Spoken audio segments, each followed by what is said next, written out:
As painful as they are for a parent to watch, vaccines are tough love in a syringe. And for years, babies have been getting protected against whooping cough.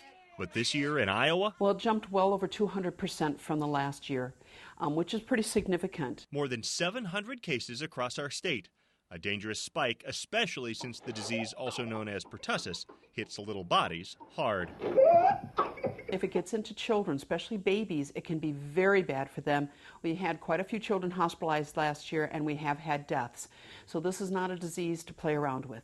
It's obvious that little kids need vaccines to keep those diseases away, but they aren't the only ones that need to roll up their sleeves. So for babies, we want to give them a second level of protection, and that's to make sure that everybody around them, whether that be parents, grandparents, babysitter, daycare provider, that they are all vaccinated. They call it a vaccine cocoon, but only 5 to 10% of adults have those boosters, which keep getting more specific. And there was no vaccine for grandparents, and just yesterday, FDA has licensed the booster vaccine for pertussis to be eligible for those people who are 65 years of age and older.